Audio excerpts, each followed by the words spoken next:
The Letty and Cipher fight. Now, this is a fight the audience has been waiting for since 2017. And wow, does it deliver. For me, as a producer of this saga, I was especially grateful in the first few weeks of filming to see both Charlize and Michelle commit so heavily to create this really exciting and electrifying fight. It was something that made the whole production proud. It made the franchise proud. And of course, we hope to make you proud. I can't say enough good things about Louis.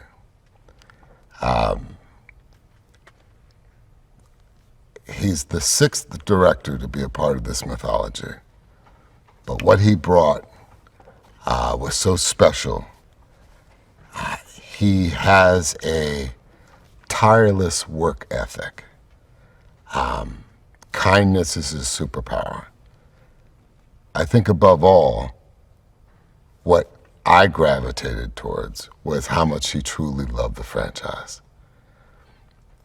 You can feel that when a director comes on and you know that they've grown with this franchise for so long and really want to contribute and really want to honor the legacy. So we're all very fortunate to call Louis the director of Fast 10 Part 1. Jason Momoa is somebody that I had been watching clocking.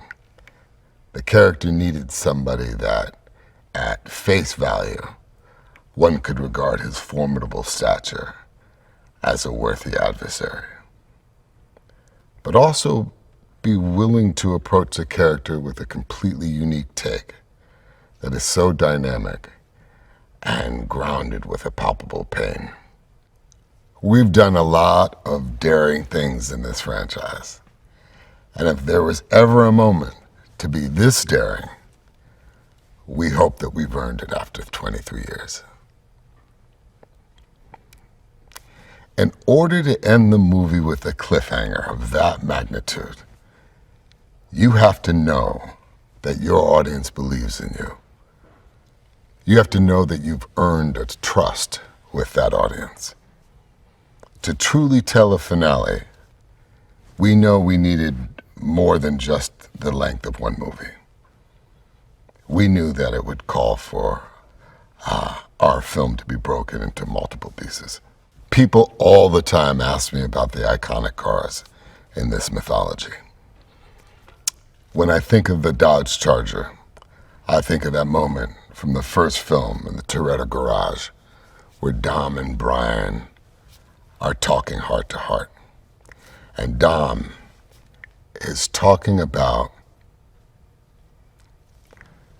the relevance of this particular car in his life. He talks about his father. He talks about how he's actually afraid to drive that car. But overall, he's talking about this vehicle as though it's a living, breathing entity. Which is why we cast cars like other films cast actors. I remember when the first film came out.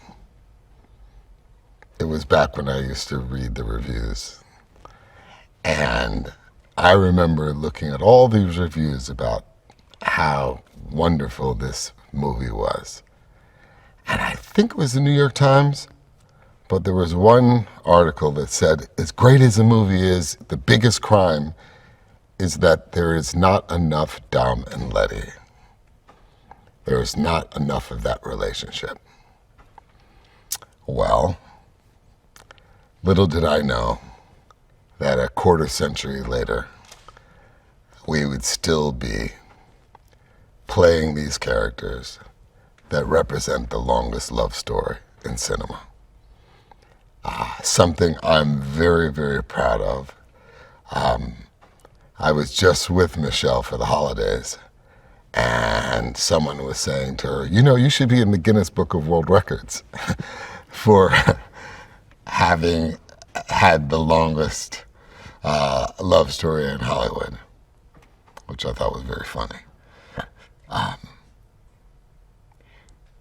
You know, one of the things that's made this franchise so special and so relatable for people is that the relationships on and off screen are built out of love. It's the reason why I've had people come up to me and say, you know, I used to say that I learned an appreciation for cars from your franchise, from your saga. And as I got older, I realized I learned about brotherhood and family. And a large part of that is because of the wonderful person that Michelle Rodriguez is. It's always bittersweet to think about the end of a journey that's meant so much to you and it's been such a part of your life.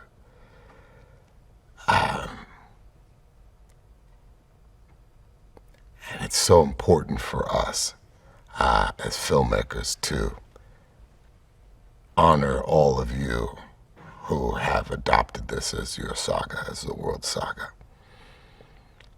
So it is the beginning of the end of the road. It's where the end of the road begins. And as you know, we make these movies with our hearts and our souls. And we are so grateful that you have always been there with us and always supported us and always believed in us. And we always hope to make you proud.